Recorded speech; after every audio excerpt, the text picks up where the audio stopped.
Okay, so for my video that I just created, which was using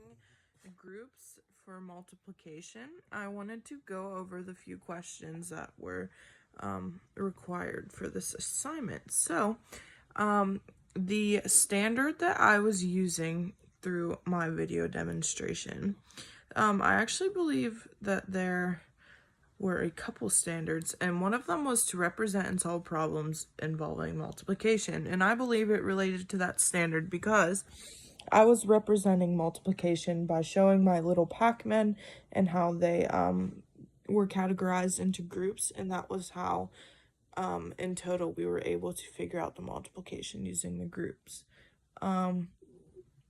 And then also, I thought it related to understand properties of multiplication and the relationship between multiplication and division, because if you see that we used the two Pac-Men that were in each group that represented the one number of the multiplication problem, and then we were totaling up the number of groups, and that was the other side of the multiplication problem. So then the next question. So my strategy that I used throughout that video was to just basically see how many singles were in each group, and so we went through each Pac-Man in that group and saw that there were 2 in each group, and then since we determined that there were 2, we could then categorize each 2 into their own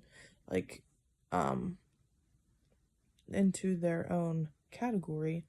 and which was their group, and then we were able to count how many 2s there were, and it was 5. So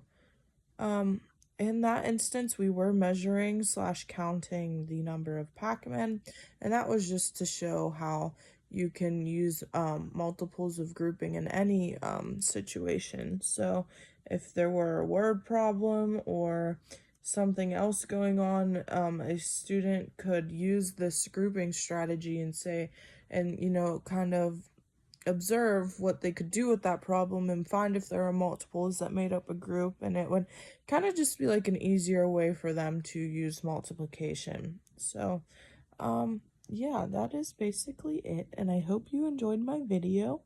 Thank you for watching.